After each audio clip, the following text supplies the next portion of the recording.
Bonjour, on va parler aujourd'hui de longueur chronique stable, c'est-à-dire l'angine de poitrine. Il s'agit d'un cours destiné pour les étudiants de 4e année médecine dans le cadre du module de cardiologie. Mais avant, je vous présente les objectifs pédagogiques du cours et le plan du cours. Pour les objectifs pédagogiques, l'étudiant doit être capable de diagnostiquer longueur d'effort et longueur de prince métal, planifier la prise en charge. L'étudiant doit être aussi capable d'argumenter l'attitude thérapeutique et planifier le suivi du patient. Pour le plan du cours, donc on divise le cours en deux parties, longueur stable et longueur spastique de prince métal. Pour longueur stable, donc on va commencer par généralité définie ici, puis on passe au diagnostic positif avec la forme typique, la forme atypique et l'ischémie silencieuse, puis on passe à l'examen clinique avec les examens complémentaires, l'évolution pronostique et le diagnostic différentiel, et on termine par le traitement. La dernière partie du cours, c'est longueur de prince métal. Il faut savoir que la prévalence de la maladie coronarienne est nettement augmentée ces dernières années en Algérie et dans le monde, en raison de la modification du mode de vie.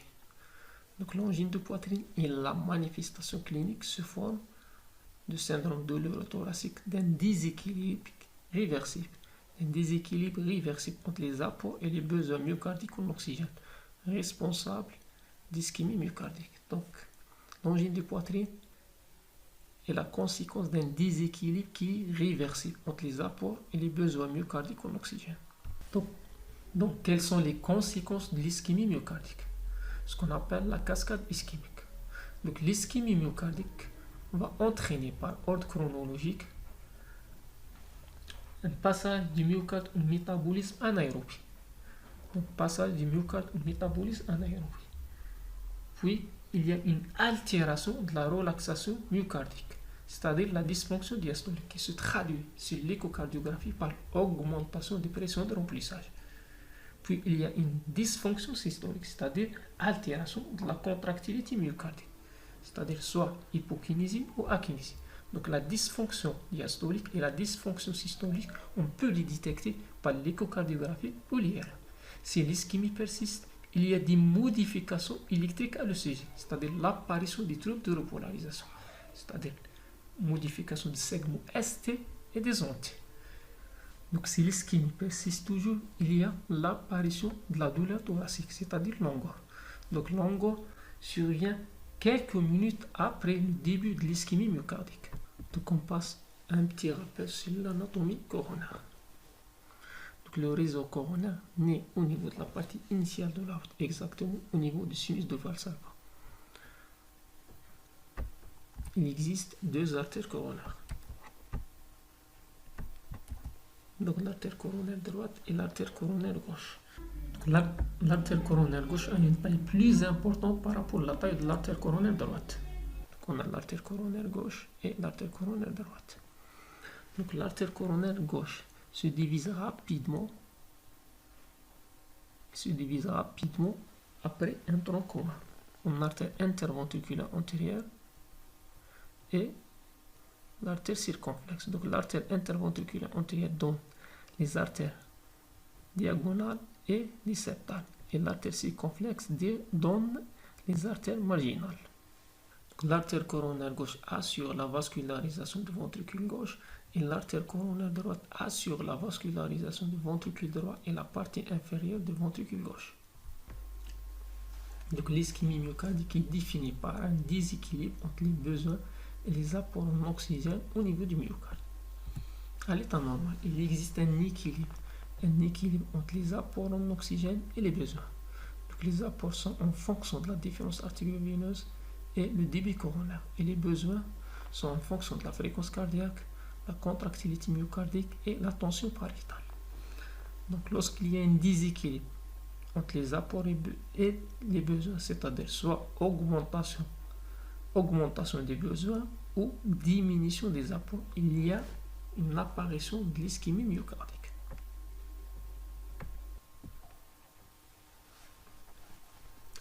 L'angine de poitrine est par définition la douleur intermittente consécutive à l'apparition de cette ischémie myocardique.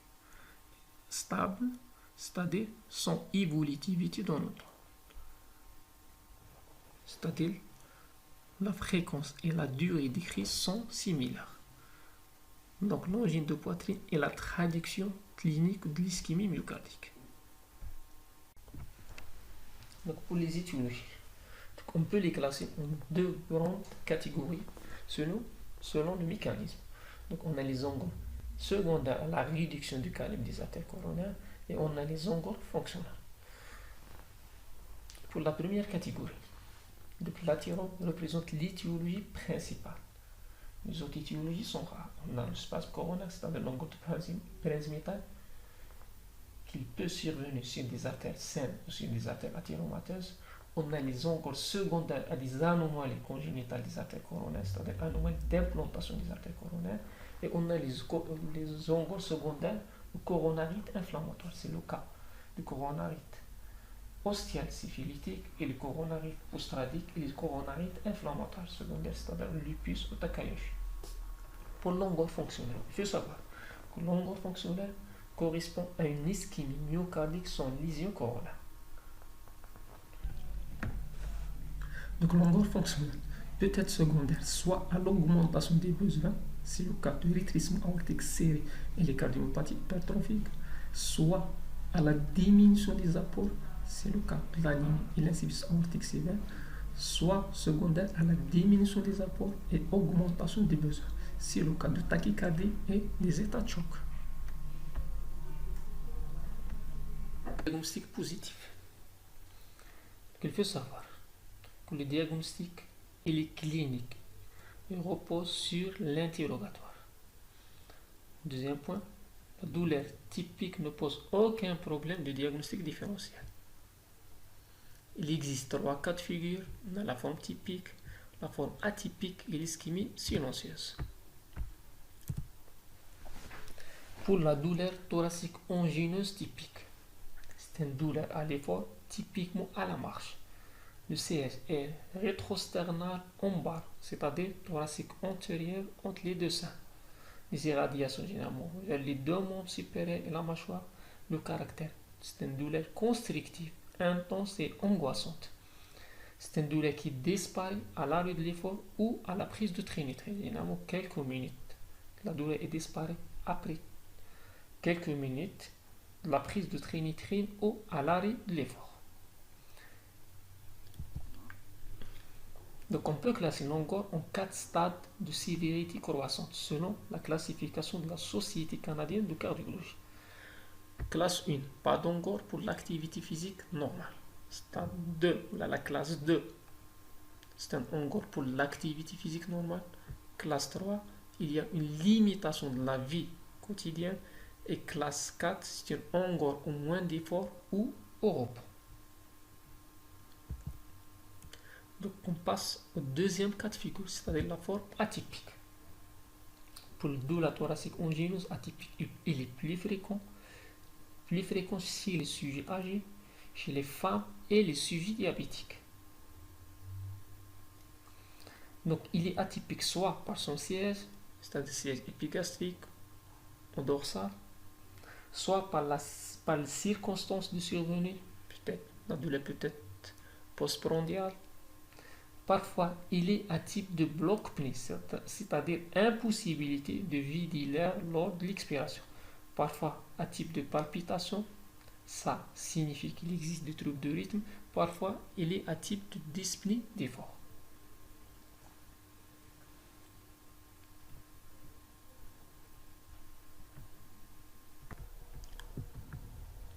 Donc, l'angor est typique, c'est-à-dire le diagnostic est certain. Si 3 caractéristiques suivantes sont présentes, c'est-à-dire douleur rétrosternale provoquée par l'effort ou par l'émotion disparaît au repos ou à la prise de dérivinitré. Donc la douleur est atypique s'il existe 2 des 3 caractéristiques citées auparavant.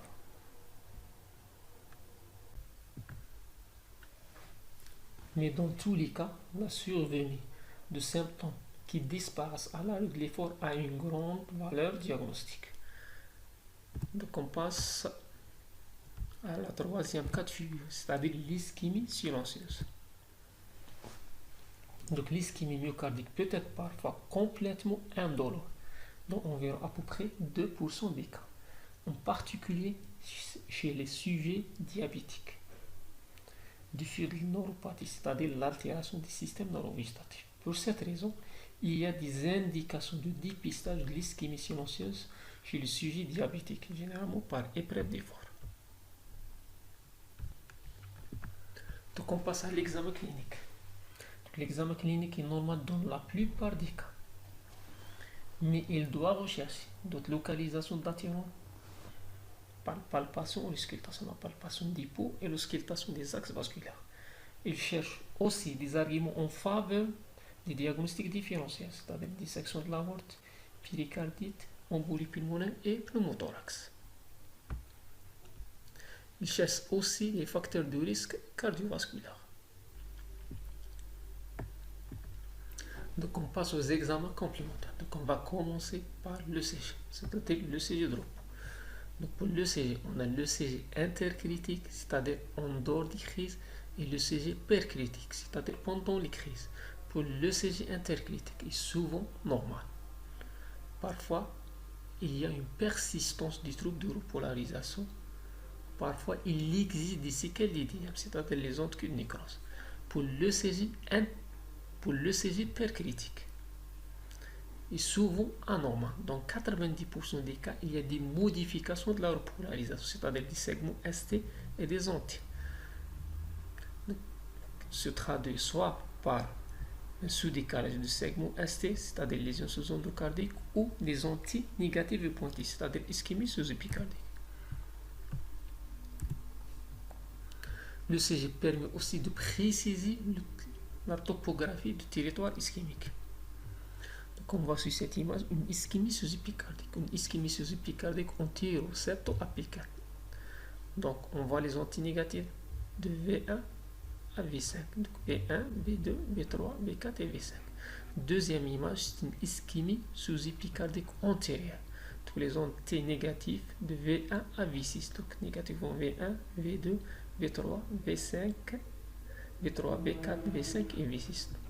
Troisième image, c'est une ischémie postéro-inférieure et apicolatérale. Donc postéro-inférieure, les antinégatifs en D2, D3 à VF et apicolatéral, donc les antinégatifs en V4, V5 et V6. La dernière image, c'est une lésion sous-endocardique. Donc on voit le sous-décalage du segment ST de V3 à V6, donc V3, V4, V5 et V6.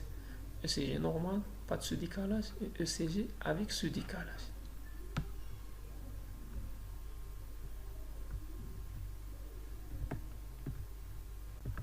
Donc toujours dans les examens complémentaires, donc on passe aux tests d'ischémie. Dans les tests d'ischémie, on a les tests fonctionnels et les tests morphologiques. Pour les tests fonctionnels, on a l'ECG d'effort, l'échocardiographie de stress, la scintigraphie myocardique et l'IRM de stress. Pour les tests morphologiques, on a le scanner coronaire, c'est-à-dire le coroscan et la coronarographie. Donc les tests fonctionnels consiste à provoquer une ischémie soit par l'effort physique ou pharmacologique et à dépister cette ischémie grâce à l'ECG ou avec une méthode d'imagerie, c'est-à-dire l'échocardiographie, la scintigraphie myocardique ou l'IRM cardiaque. Donc les méthodes d'imagerie sont plus sensibles et plus spécifiques que l'ECG d'effort. Ils permettent aussi de localiser l'ischémie. Pour les tests morphologiques, permettent d'étudier l'anatomie coronaire, permettent aussi de rechercher les calcifications et les sténoses. Donc pour l'épreuve d'effort, c'est-à-dire l'ECG d'effort, il consiste à enregistrer l'ECG pendant un effort pour reproduire les conditions d'ischémie, c'est-à-dire reproduire une situation d'augmentation des besoins en oxygène pour démasquer une ischémie myocardique. L'effort se fait soit sur une tapis ou bicyclette. Donc une épreuve d'effort est considérée comme positive s'il y a une apparition d'une douleur angineuse ou des modifications électriques, c'est-à-dire ce décalage du segment ST supérieur au moins sur au moins 1 mm d'amplitude pendant au moins 0,08 secondes. Il faut savoir que ce décalage de segment ST n'a pas de valeur localisatrice, contrairement au sus-décalage du segment ST.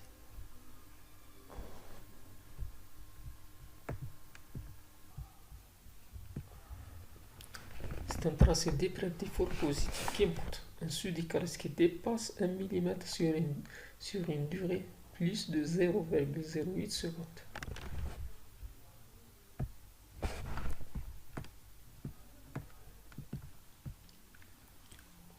Donc on passe à l'échocardiographie de stress. Donc le stress, il est soit physique, effort ou pharmacologique, c'est-à-dire la dobutamine. Donc on compare la cinétique segmentaire du ventricule gauche au repos et à l'effort.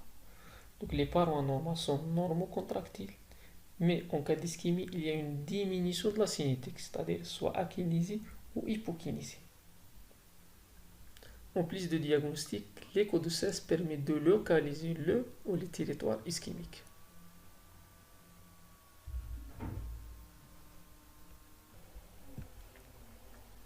Donc on passe à la scintigraphie myocardique. Donc le patient fait un effort, soit physique ou pharmacologique, avec injection de l'isotope. Donc l'isotope se fixe sur les zones normaux perfusées, mais ne se fixe pas sur les zones ischémiques, c'est-à-dire sur les zones mal perfusées. Donc on passe au test morphologique. Donc on va commencer par le scanner coronaire, c'est-à-dire le coroscanner. Donc le coroscanner permet de détecter les sténoses coronariennes sans renseignement sur leur caractère fonctionnel, à la différence des tests fonctionnels. Le coroscanner présente une très bonne valeur prédictive négative, donc un excellent examen pour éliminer une maladie coronarienne. Donc toujours dans les tests morphologiques, on passe à la coronarographie. Donc, la coronarographie, c'est un examen invasif. Elle consiste à une opacification directe des artères coronaires par cathétérisme rétrograde à partir d'une artère périphérique, soit l'artère fémorale ou radiale. Donc la coronarographie permet une description du lait coronaire, c'est-à-dire recherche les artères sténosées, permet d'étudier la qualité du lit d'aval et l'importance de la circulation collatérale.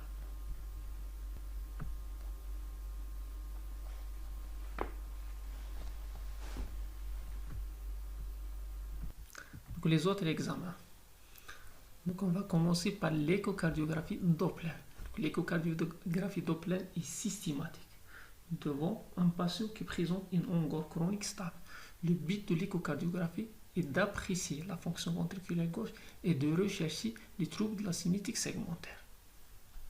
Pour le bilan biologique, est obligatoire aussi en cas d'angor stable.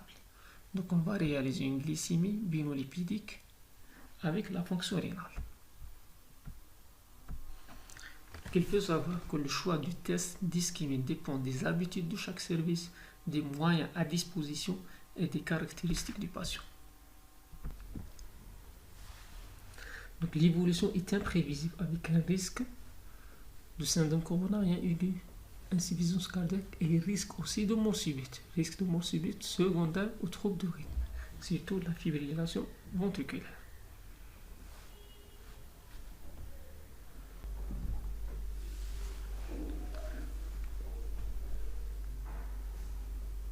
Donc le diagnostic différentiel ne se pose pas devant une douleur angineuse typique, mais devant une douleur angineuse atypique, c'est-à-dire angor atypique.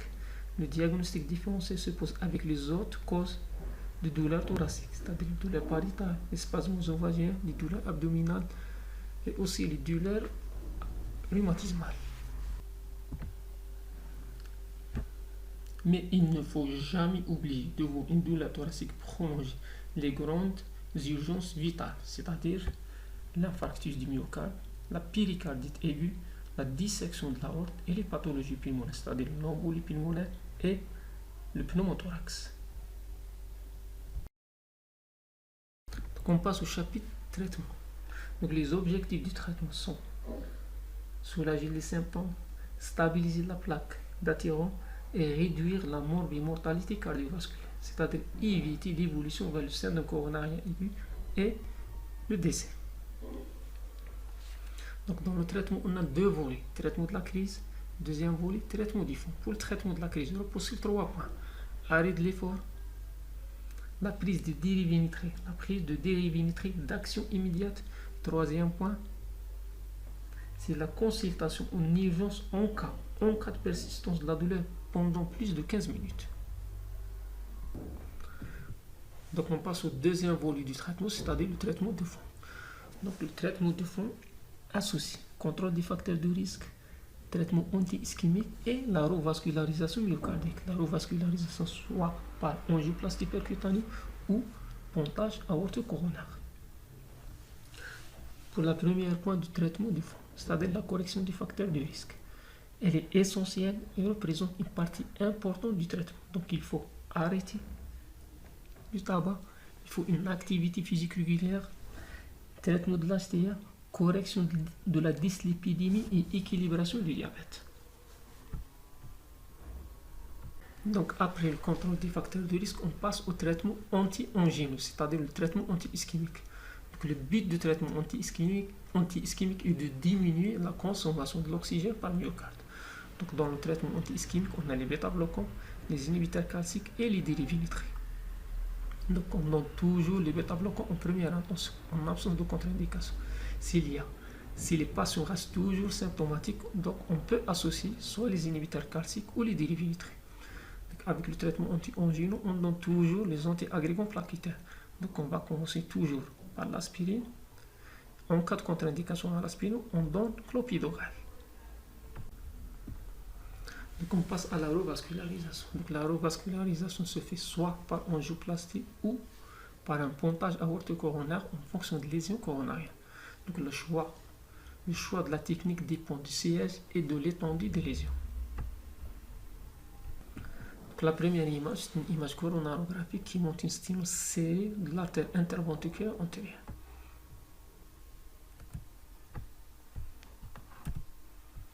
Donc on fait une dilatation avec la mise en place d'un stent au niveau de la lésion. Donc on voit la lésion après la dilatation et la mise en place du stent. Troisième image, c'est une image d'un pontage aorto-coronaire. Donc on voit le pontage entre les artères mammaires et les artères coronaires.